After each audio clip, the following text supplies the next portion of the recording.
I now hand the conference over to Mr. Atul Mehta, Chairman and Managing Director, CompuAge Infocom Limited, for his opening remarks. Thank you, and over to you, sir. Thank you. Good morning, ladies and gentlemen. Thank you for joining us on CompuAge Infocom Limited's Q4 FY21 earnings conference call. I hope you and everyone around you is safe and in good health. Along with me today, we also have SGA, our investor relations advisors. We have uploaded our press release and results presentation on the stock exchanges, and I hope everybody had a chance to go through the same. Let me first start with the business highlights. I'm very pleased that the company has continued the recovery momentum, growing its Q4 FY21 revenue by approximately 7% on quarter-on-quarter basis, EBITDA by 44% quarter-on-quarter, and profit after tax by 24% on quarter-on-quarter basis. Even on year-over-year basis, we have posted revenue growth of 3.3% during Q4. However, profitability was impacted due to higher competitive intensity. FY 2021 was one of the most challenging and eventful years for the company. Many of the industries witnessed unprecedented levels of disruption in FY 21, which completely changed the working dynamics of the industry. Gratefully, IT industry, after being impacted for a brief period of time during the start of the year, bounced back much stronger when the things started to normalize as lockdown restrictions were eased. Sustaining the business and profitability during FY 21 took precedence over chasing growth for us. We are extremely pleased to have come out of the pandemic year relatively unscathed on the back of consistent business development and cost optimization initiatives. We are also into the process of consciously focusing more on higher profitable brands and segments to realign our capital to utilize it in the most efficient way to ensure better capital allocation. Although second wave of COVID-19 lockdowns has somewhat impacted the business recovery momentum, but our business development team has ensured that the time doesn't go unutilized by signing two new partnerships. These include distributorship agreement with Optoma Corporation for enabling resale of interactive flat panels in India. This tie-up would further strengthen our company's foothold in the audio-video channel segment, thereby enabling us to offer a better product basket to our partners in information technology. Another one is with Dahua Technology, whereby they have extended the distribution agreement to cover an additional product line of storage business, that is, for solid-state drives on pan-India basis. Extending the relationship to cover additional product line is a testimony to our excellent serviceability and vendor satisfaction. Although Q1 has been impacted due to COVID-19 lockdowns, we believe the business recovery would be much more stronger and sustainable in times to come once the pandemic subsides. Let me give you an overview of our consolidated Q4 and FY21 results. Total income for Q4 FY21 stood at rupees 1,082.9 crores as compared to rupees 1,048.4 crores in Q4 FY20, up by 3.3% year-over-year and up by 6.9% quarter-over-quarter. Total income for FY21 stood at rupees 3,447.2 crores as compared to rupees 4,249.2 crores in FY20, down by 11.8% year-over-year. Gross profit for Q4 FY21 stood at rupees 51 crores as compared to rupees 54.8 crores in Q4 FY20, down by 6.9% year-over-year, but up by 15% quarter-over-quarter. Gross profit for FY21 stood at rupees 169.9 crores as compared to rupees 194.9 crores in FY20, down 12.8% year-over-year. EBITDA for Q4 FY21 stood at rupees 32.9 crores as compared to rupees 32.3 crores in Q4 FY20, up 1.7% year-over-year and up by 43.9% on quarter-over-quarter basis. EBITDA for FY21 stood at rupees 94.4 crores as compared to rupees 105 crores in FY20, down by 10.1% year-over-year. EBITDA margins for Q4 FY21 stood at 3% as compared to 3.1% in Q4 FY20 and 2.3% in previous quarter. EBITDA margins for FY21 stood at 2.5% at similar levels to last year. PAT for Q4 FY21 stood at rupees 7.6 crores as compared to rupees 10.5 crores in Q4 FY20, down by 28% year-over-year but up by 24% on quarter-over-quarter basis. Before concluding my part of the speech, I would like to say that FY21 was the most challenging year the company has ever faced. However, this year gave us opportunity and learnings about the new ways of doing business and deeply analyze the cost structure to make it more efficient. Lessons learned during this year has made us much more wiser and much more capable to face any future challenges it may come. Our focus going ahead would be to keep adding meaningful brands to widen our product offerings, improve profitability through better product mix and cost optimization initiatives, keep on improving our serviceability and thereby create value for all our stakeholders. Finishing the year on a positive note and a good business outlook ahead, we have decided to continue our uninterrupted dividend track record. Hence, we have proposed a final dividend of rupees 0.2 per share, subject to approval of the shareholders at the AGM. With this, I now open up the floor for Q&A. Thank you very much. We will now begin the question and answer session. Anyone who wishes to ask a question may press star and 1 on the touchtone telephone. If you wish to remove yourself from the question queue, you may press star and 2. Participants are requested to use handsets while asking a question. Anyone who would like to ask a question, please press star and 1 at this time. Ladies and gentlemen, we will wait for a moment while the question queue assembles.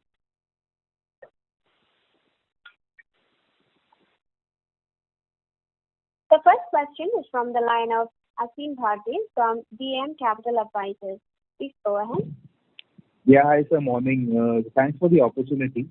For my first question, I would like to ask, how are you doing in terms of procurement from your vendors? Has the semiconductor shortage globally led to supply chain tightening for your vendors, and as a result, is that hurting CompuAge in doing business, basically not being able to cater to ground level demand because of supply issues? So, you're right. There are some supply constraints, especially in the laptop category of products because of surge in demand, not only in India but globally. And therefore, there is some disruption, but it is not as much felt now as it was possibly felt about 6 to 9 months back. I think things have improved substantially. A lot of sale has happened, and of course, sales will continue because there is a large untapped market. But things have improved substantially over last year. And in the current juncture, do you any sense on by when do you think that the semiconductor shortage should be balanced out with demand? Like, would it take another 6 to 9 months before the demand supply gap matches evenly, or would you think there would still be some time over there? It's very difficult to comment on it for the simple reason that the semiconductor demand has increased because of wider application and wider use of the same. You know, with everything getting connected, the products are the semiconductors are being used in a much wider product application. And with huge investments involved in setting up a new facility, so I don't think I will be able to comment on it, whether the demand and supply should match up in 6 months' time, 12 months' time. It will all depend upon how the demand is being catered to by the addition of new facilities in the market. Okay. Okay. Can you tell me, like, who are the top 5 brands with whom you work with in the distribution business? So the top brands that we work with are Asus, HP, Cisco, Microsoft, SanDisk, Dahua, Comscope. These are the top 6-7 brands that we work with. And how much would that be contributing to your revenue? I think they would contribute close to about 55% of our revenue. 55? 65. 65. Okay. Okay. Yeah.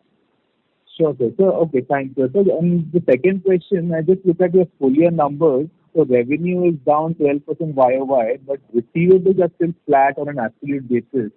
So, like, can you talk about that? Why would have receivables days risen, and do you have any strategy to bring this down this year? So, basically, while business gets revived in the second half of the year, the cash receivables part was not keeping pace with the revival because there were cash flow challenges, especially in the enterprise side of the business. And that was the reason why the receivables have improved. And while we are doing everything possible in terms of ensuring that our money comes in on time and we don't take aggressive calls in pursuit of business, we want to keep the business hygiene foremost as far as the company is concerned. So while things were getting back on track, it is once again affected on account of this wave 2, and therefore we will see some time before it normalizes. Okay. And final question on your non-distribution part of the business, basically cloud computing and hardware services. How much does this contribute to revenue, and how is the working capital profile here different compared to the traditional distribution? So cloud computing is absolutely part of the distribution business.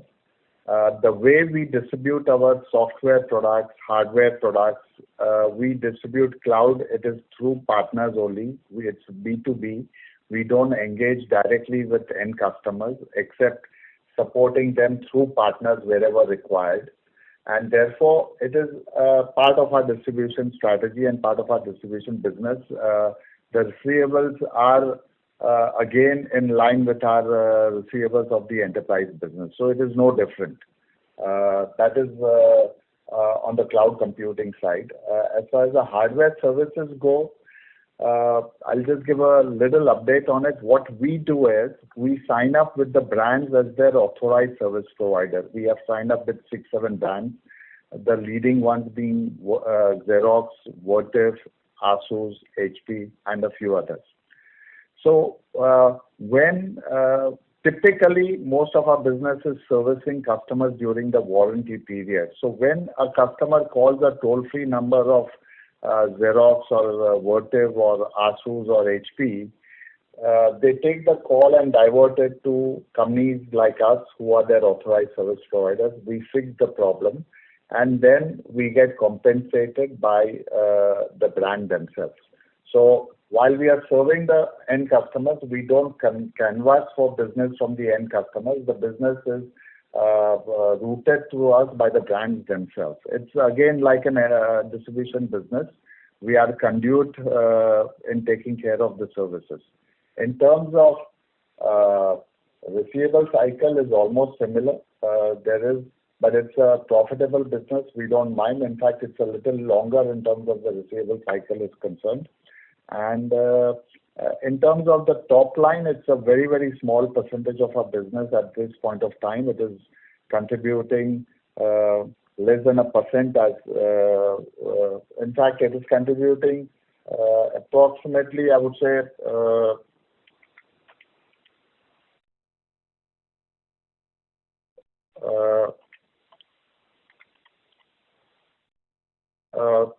close to about 2% of our revenue. The working capital broadly for both these businesses is similar to the enterprise business that you said. Yes, absolutely. And for enterprise business, the working capital would be approximately how different versus your traditional distribution business? So, enterprise business, I would say, would entail a little longer working capital cycle by about 30 days. Okay, sure. Thanks a lot for answering all my questions and wish you all the best. Thank you. Thank you. The next question is from the line of Nagraj Chandrasekhar from Laburnum Capital. Please go ahead. Also, good morning and congrats on a very good set of results. Just starting off with the margin we made this quarter, 2.75% operating margin. What really drove this? And are there some structural elements to this, such that distribution margins for everyone can be much higher now? Because the smaller distributors, the regional guys who have, a couple 100 crores of revenues here and there in different regions of India, a lot of them would have had stressed balance sheets and might have exited the business. Has this somewhat taken up margins structurally, or is it a sort of 1 quarter, 2 quarter phenomenon because you've seen a tightening of supply versus higher demand due to work from home, and you've had lower inventory write-offs and lower data write-offs? So what really sort of drove this, and is it sustainable is the first question. I'm sorry, can you come to the first part of question again? I'm not very clear. You're talking about the distribution margin. Yeah, the operating margins. The 2.75% margin is much higher than what you've historically done. Right. Is it something structural that's driven it, or is it a one-off, or is it driven by maybe a reversal of inventory, prudential write-offs we usually do, data write-offs? What really drove this? So our conscious effort as a company has always been, especially in these times, to look at profitable businesses, and we've tried to focus on businesses which give us a higher margins, and that I don't think we've done structurally anything different, to answer your question first. And we've just been very, very selective when we go out and take the orders. There are all kinds of orders in the marketplace, all kinds of price points at which we can pick up. So we've been a little more selective to ensure that when on the year-on-year basis we've had a drop in revenue, we try and ensure that we maintain a particular level of gross margins and operating margins for the company. So nothing very different. Question would be, is this sustainable because a lot of smaller distributors or sub-distributors have exited the business, or whether once, if we get back to growth post-COVID, we're likely to go back to a lower sort of long-term 2%, 2.25% margin? So one more element I would add to that is there has been some cost rationalization also. While some of it is sustainable, some of it will possibly come back also, because we've really tightened the screws a little too much. So I think that was a second element to it, apart from trying to focus on higher margins, and second is the cost rationalization. Now, in terms of, we've not seen many or any partners exiting the business or anything of that kind as we speak. And I think all these partners IT industry, as I mentioned in my statement, has been one of the relatively unaffected industries, and therefore these partners will continue to sustain and grow the businesses in the years to come. Now, the last part is whether this 2.75% is sustainable. I would say if you look at a trend for throughout the years, we've been operating at maybe in the region of anywhere between 2.3 to 2.5. So it is going to be our endeavor to work at that level, and if we can sustain it, it would be wonderful. So again, we are going through a challenging quarter, and therefore, there'll be a lot of imbalances taking place, which hopefully should get settled down again from Q2 or Q3 this year. Got it. And just the working capital, just to push point by the prior participant, our revenues are down roughly around 5 to 10%, driven by the 1Q21 number for obvious reasons. So working capital is sort of flattish year on year. I guess working capital is a function of the revenues done in the last quarter. So that makes sense. I just want to get your sense on the reduction seen by our large listed player in their India working capital versus us. What do you think has sort of driven this? Why haven't we been able to get our working capital down to those levels? Have there been certain brands carried by that competitor, the large listed competitor, that have given favorable terms that have enabled it to do so? And what really has driven that, and why weren't we able to get this sort of reduction? So we know the company that we are talking about, and let me acknowledge and appreciate what they've delivered is a fantastic performance, and something we would love to follow and implement. I think there are two aspects to it. One aspect is the product mix plays a very, very important role. If the working capital cycles in the consumer part of business, which comprises of PC, peripherals, and mobility, the cycles are relatively shorter. In fact, mobility is the shortest. Enterprise cloud, the cycles are relatively larger. Now, if you would have noticed that their mobility play itself is in the region of about 27%. Their consumer play, of course, has not been separately defined, but it is fairly large. So that is the biggest differentiator, because the working capital cycles in those product categories are shorter vis-a-vis the enterprise. And our working capital cycles, because of this reason, are higher. And number one. Number two, there has been some, I would say, because of the prevailing situation in the economy where payments, etc., were a little delayed, even though there are no defaults that we are concerned about. Year over year, our net working capital cycle has gone up from about 43 days to about 62 days.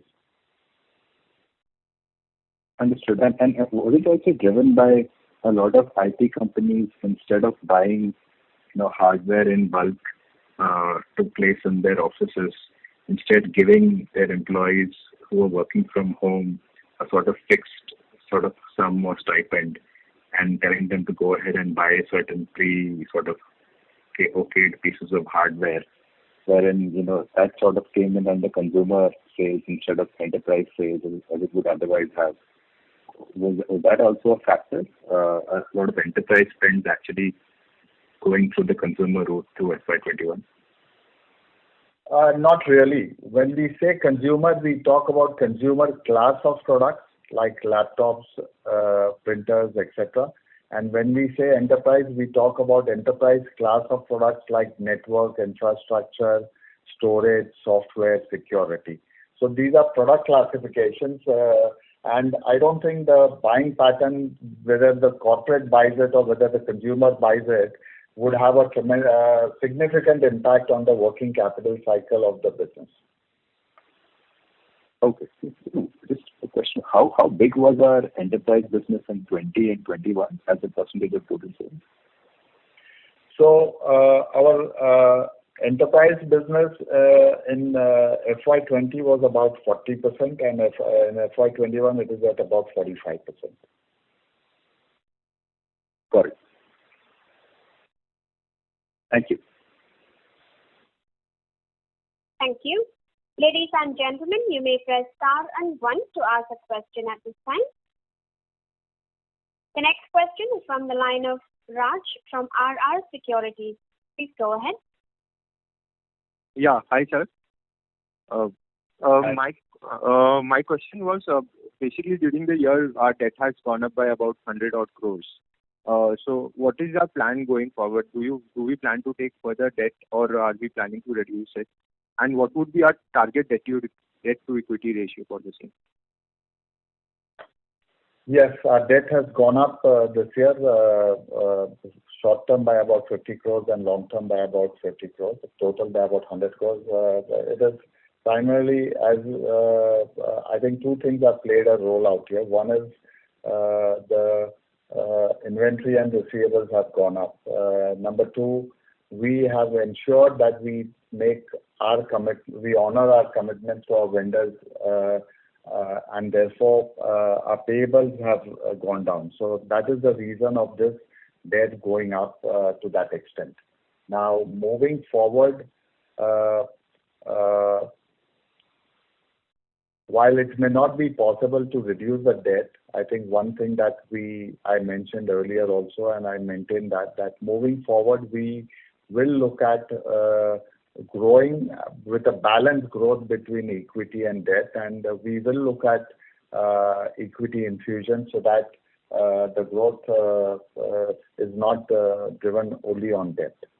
Now, we've not yet formed up our plans because this is something that we will take a view from time to time. We want to ensure that we get the fund infusion at the right price so that the company benefits out of it. So, but that's definitely something on the cards. Okay. Any number that you would like to put on to the debt to equity ratio as a target? The reason I am not able to put on a number at this point of time is because we've still not chosen the quantum of funds that we will be raising by way of equity and at what time it will come in. So that's the reason I'm not able to put a debt equity ratio. But one thing is very, very clear. Moving forward, the debt equity ratio will only improve, and that's one thing that we want to work towards. Okay.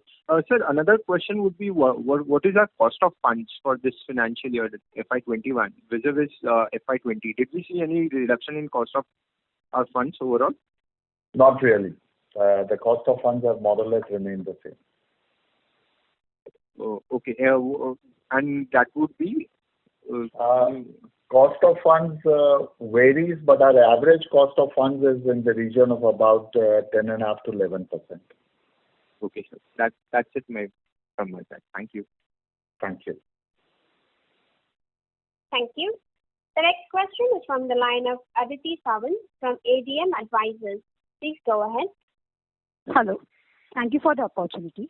I have two questions. First is, could you give us segment-wise revenue contribution for Q4 and FY21? And the second is, what are the initiatives company has taken to reduce cost, and are these sustainable? So, segment-wise revenue, I can share for the year. We've broken it into 4 businesses: the consumer, enterprise, cloud, and hardware services. The consumer business would be in approximately 54%. Enterprise would be at about 40%. Cloud would be at about 6%. And hardware services is at about 0.5%. Earlier I had mentioned hardware services at 2%. I think that was a mistake. Hardware services is at about 0.5%. So I select the same year with it. And second is, sir, what are the initiatives company has taken to reduce cost? Yeah, I'm sorry. So, in terms of cost, this was one area where it's been a tough call, because these are not the times that we want to look at any short-term knee-jerk reactions. And as one of the, while we didn't want to ask any of our people to leave, but for whatever reasons, wherever people were moving on to pursue other opportunities, that was one area where we did not fill those positions. So that was one way of rationalizing on our employee cost. That was one thing that we did. Second is in terms of operations, supply chain management, in terms of market development expenses, all these areas were where we really tightened the shoestrings. And while all of it is not sustainable, some of it is definitely sustainable. These are the other areas that we looked at. Third, along in our operational expenses also, I would also like to mention and thank a lot of our, I would say, we've been working on the leasehold premises across India. We have almost about 80-85 premises that we lease out for our operations. So a lot of our landlords or lessors have come forward and supported with reduction in rentals, etc. So it's been several factors that have worked that would have helped us in reduction of these costs. Okay. Thanks for the explanation, sir, and all the best for upcoming quarters. Thank you. Thank you. Anyone who would like to ask a question, you may press star and 1. The next question is from the line of Nikhil Bhargav from INRBonds.com. Please go ahead. Hello. Sir, I joined the call 5 minutes late. I'm sorry if the question is in repetitive nature. I went through your presentation and it says you're targeting around 7,000 crore revenue in the medium term, and cloud computing being the next growth engine for your business. Can you just give me a highlight? Globally, the cloud computing has been the growth engine for being Microsoft or Amazon. So can you just tell me what is the market penetration, if you have any fair idea in India, or what is the penetrated market for cloud computing, and what do you expect the margins from this particular business going forward?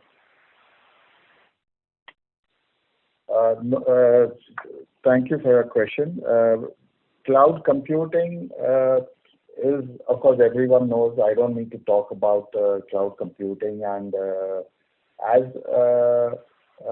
a market size, at this point of time, the exact data is not available in India as to what is because it's a very, very fragmented market at this point of time.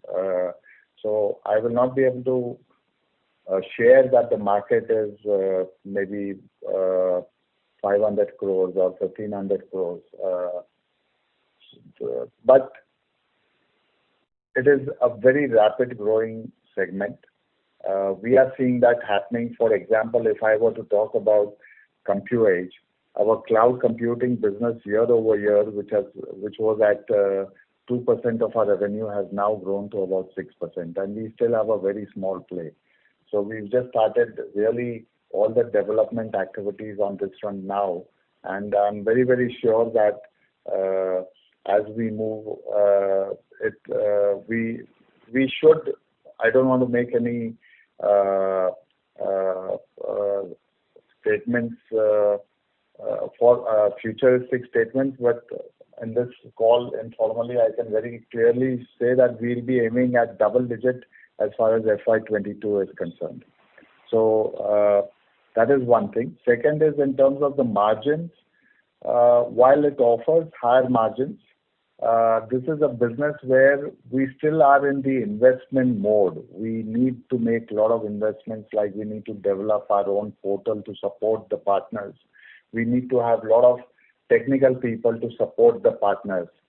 We will need to bring a new set of salespeople to drive sales of these product lines to the partners. So that will balance off the higher margins that we make in this period of investment. But later on, I'm sure as we achieve economies of scale and the infrastructure is in place, then we'll be able to that will contribute for higher bottom line for the company as well. Okay, sir. So one last question. So under the cloud computing, we'll be selling it under our company brand name only, right? So or we'll be doing it under Microsoft, where we'll be selling in Microsoft Azure or something. No, we are a pure distribution company. We don't plan to have any of our own products. We will be selling of all the brands directly. Like currently, we have Microsoft as one of our major vendors in cloud computing space. We sell the entire Microsoft cloud computing products, Azure, etc.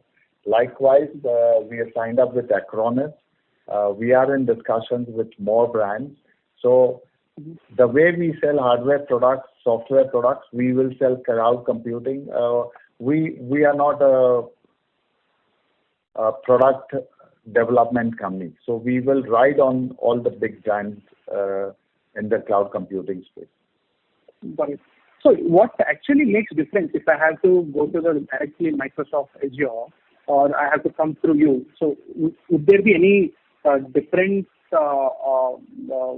any package that I would be receiving from you, or is the same? Or how does it work? So it is how it works is, let me first explain you the supply chain part. Microsoft bills to CompuEdge, CompuEdge bills to a partner, and partner bills to a customer, which could be you, your company, or anyone. We do not sell to end customers directly. Our entire business is routed through partners only. B2B. So, and you may approach your system integrator, and your system integrator, you may approach any of the system integrators in the market. Likewise, a system integrator has option to purchase from any of the distributors in the market.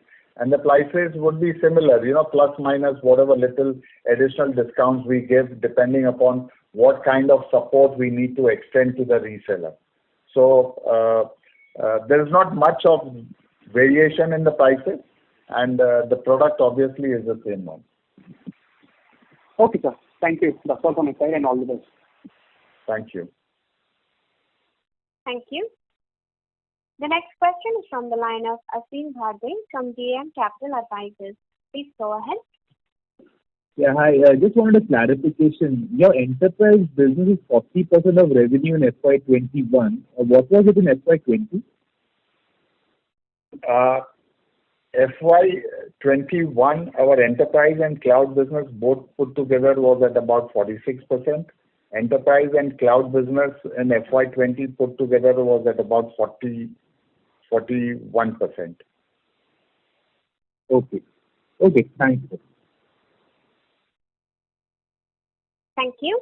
Ladies and gentlemen, you may press star and 1 to ask a question at this time.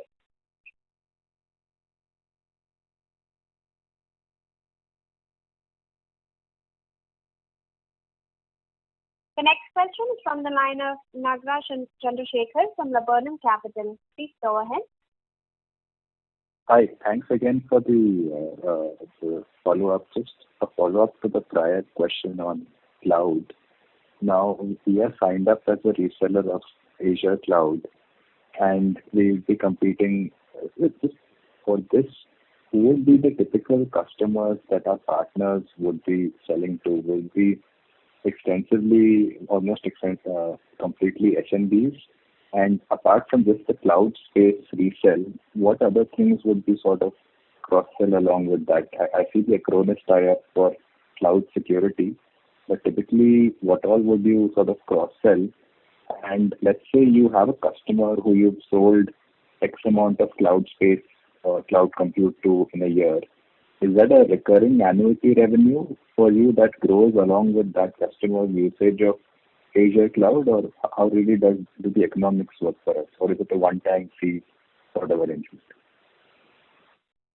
So now there are resellers coming up. Earlier, there were resellers selling network infrastructure, software, cloud, etc.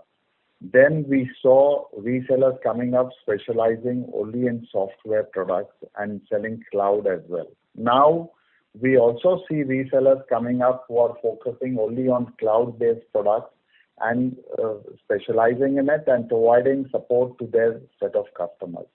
So there are a mixed set of customers that we are addressing.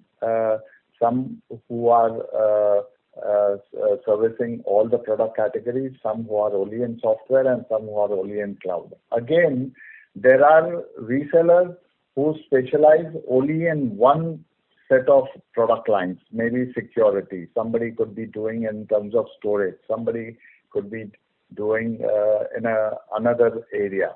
Likewise, there are some. So what we try and do is, our goal is, as an organization, we want to, let's say, Azure. We want to reach out to every possible system integrator or a reseller who is serving customers in the Azure space. So our goal is to reach out to everybody. Some could be standalone, some could be selling along with the other product categories. One other goal that we have set for CompuEdge this year, we have said that we want to become the largest distributor contact point for partners who are serving the MSME space. That is micro, small, medium enterprise space. That is the space. If a partners are serving, let's say 5,000 partners are serving that space, we want to be the largest distributor in that space. That means we want to have contact with all these partners. We want to engage with all these partners. So that is the goal that we are working with.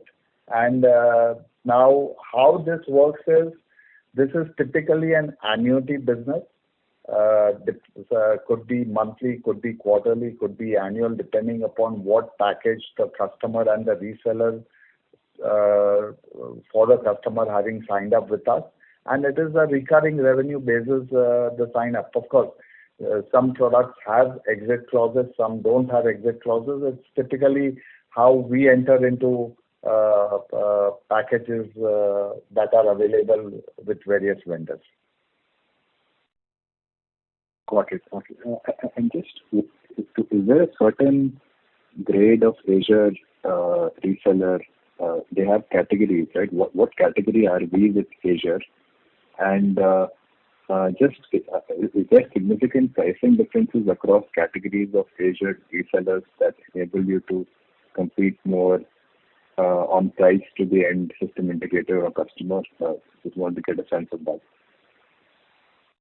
So there are various categories of resellers. We can define them by their focus business. We can define them by their revenue. We can define by what customers they focus on. So there are various ways, and these classifications differ from organization to organization. We are indifferent. Anybody selling, let's say, cloud computing, anybody selling within cloud computing, anybody selling Azure, it is our goal and our job to reach out to every single system integrator reseller in this business. We have to engage with them, and we have to try and get their business. Then it's a different matter. There are three things or two things that differ, that differentiate with whom the reseller places the order on. One is, of course, the engagement, the relationship. Second is what support they require from us. Some resellers don't require support, some require technical support available. And third is the price and credit we offer to them bases the extent of support that we need to extend to them. So that is where then the reseller or the system integrator decides to whom, which distributor that they would like to place the order.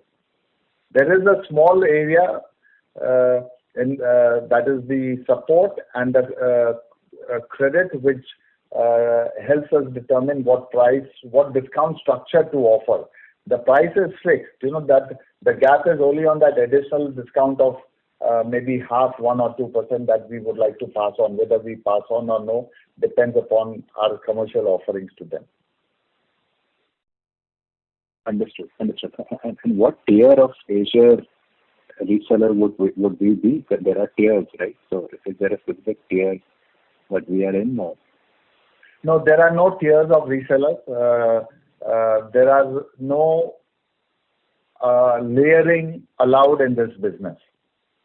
So CompuAge sells to one reseller, and that reseller has to sell to an end customer only. So there are no layers. It's not that we sell to a larger reseller who sells to a smaller reseller, and then it goes to the end consumer. So the resellers get defined by the size or the focus of the business or the focus of the customer, but there are no layering as such. And this last question, you have 30 million sort of cloud revenues now. What do you think cloud penetration is within, typically for us SMBs or slightly smaller corporates would be our sort of bread and butter. So what sort of penetration do you think you're at now? I just want to get a sense of what the 30 million can get to size-wise. I'm unable to answer the question because I'm not sure on the market sizing on this segment at this point of time. The way India is low in penetration of hardware, likewise we are way behind the world in cloud penetration as well, is all I can say, and the potential is huge. Thank you.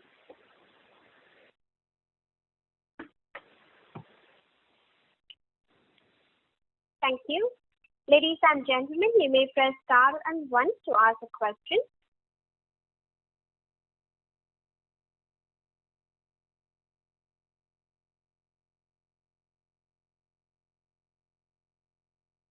As there are no further questions from the participants, I now hand the conference over to Mr. Atul Mehta for closing comments. Thank you everybody for joining the call. I hope I have been able to answer most of your queries. In case of any further queries, you may contact SGA, our investor relations partners. Thank you and stay safe and stay healthy. Thank you. On behalf of CompuAge Infocom Limited, that concludes this conference. Thank you for joining us, and you may now disconnect your lines.